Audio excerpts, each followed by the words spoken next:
how important is spiritual hunger? How necessary is spiritual hunger? It's been a major life theme of mine. When I got saved, my life was cleaned up. It took a few weeks or months for my head to get clear from the constant drug use of the last couple of years. And I remember now the three of us, the three close friends, we were best men in one another's weddings, played in the band together. The guys got saved right before me, so now we're serving the Lord together. We used to get together and do nothing because we were drug users. We would play with our band, practice every day, and then we'd get high and listen to music and basically do nothing. Have friends come over, you get high, listen to music or party, whatever you would do. So now we were going to church a lot, but on these free nights, we sit around doing nothing. I remember one night we said, let's go ice skating. I mean, this is not exactly high on our list of things to do. I mean, it was fun and silly, and none of us ice skated well, but we still did it. I remember thinking, okay, this is not what's supposed to be happening. And I said, okay, I could live a clean but empty life, or I could give myself to God the way I gave myself to drugs and rock music. And that's what really began the pursuit of spending time with Him and spending hours a day in those early months, especially that first year to 2 years in the Lord, hours and hours in the Word and prayer, and knowing there was more, reading the Word and being convinced there was more. So that's been something that's been in me on a very deep level. And married to Nancy, she has this all-consuming hunger that often completely dominates her life and literally paralyzes her from doing anything else because she has to experience God in a deeper way so that she can bring His answer to a hurting, suffering world. And I mean to the point of constant tears and weeping and pain of heart. And as I've preached on the themes of spiritual hunger many, many times around the world, and it's something that I've always come back to, what I realize is that all the promises are to the hungry. That you don't find promises to the full, but promises to the hungry. Oh, God will satisfy us with the richest of fare, and you have the images of spiritual fatness. That's the promise. That's the result, but the promises are to the hungry. God fills the hungry with good things. My soul longs for you as in a dry and thirsty land. And blessed are those who hunger and thirst for righteousness, for they will be filled. And all who are thirsty, come to me and drink. And even the end of Revelation, whoever's thirsty, let him come. Have you ever been to a restaurant and when you sit down there, they're coming by with the desserts? You're like, I am getting that. I am ordering that. And by the time you're done with the rolls, the salad, and your meal, and you're pushing the plate away, and they say, dessert, anyone? You're like, I don't want dessert. Every so often, I've gone to someone's house in the evening. Nancy and I invited over, and I had dinner, and went over there, and they said, you're going to love what we cooked. Cooked? I didn't know we were coming for dinner. I just ate. And it can be the greatest meal, but you're stuffed, you're full, you don't want it. Proverbs says that to the hungry soul, every bitter thing is sweet.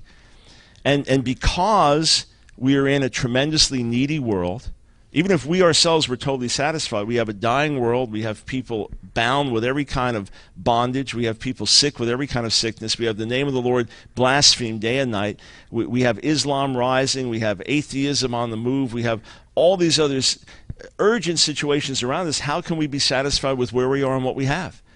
Even if we ourselves were personally overflowing, how can we stop there without praying for God's power and presence to visit whole areas, to visit our neighbors and our family members?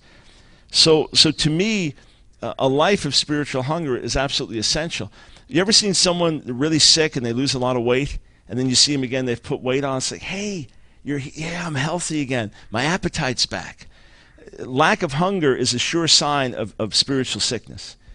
Lack of hunger is a sure sign that something is not right.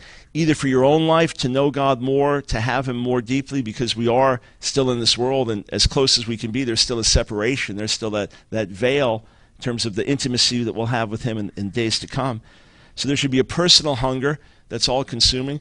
But then when you get the burden of the Lord, on you, when you get a commission on you, when God begins to speak, he's always speaking as something that's beyond your ability. And it's beyond your ability to the point of breaking you and frustrating you. And that frustration has to turn to desperation. That thing of when, I'll give you an example. God began to speak to me about a gay activist organization that had come to Charlotte, and they were having their annual fundraising dinner in Charlotte, and this massive budget, the largest such organization in the world.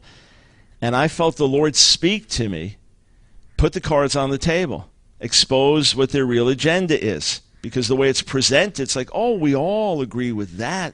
And the businesses behind them in a major way. And I felt, if you come to our city, we're going to put the cards on the table and just say, this is who you are. You have every right to do what you're doing, but people need to know what you stand for and who you are. And I was commissioned by the Lord to do something. I didn't have a radio show in those days, so I wasn't on the air in Charlotte. And I had written an editorial for the Charlotte Observer. So I felt that's my outlet, write an editorial. I wrote an editorial, and they declined it. They declined most that come in. So I don't know, it was conspiratorial. They just said no. They said, but why don't you write a letter to the editor? We print most of the letters to the editor, but they have to be shorter. I'm thinking, I got even to put it in 800 words for an editorial is hard. How am I going to get it in a couple hundred words or less for a letter to the editor? And I do that, and they don't publish that. And I remember saying, God, you're telling me to speak. You're giving me a voice. You're telling me to speak. You're giving me a message, but I have no voice. I can try to organize something, but I've got no voice in the city to do what I'm supposed to do. So I agonized. God's saying, speak. And you're like, you have the words, you have the message, and you have no outlet. And I agonized for a year about that. God saying, speak. God saying, do something. And I agonized because he calls us to do impossible things. How are they birthed? They're birthed through the agony of prayer. They're birthed through spiritual hunger. They're birthed through longing, and to the point you think you're crazy.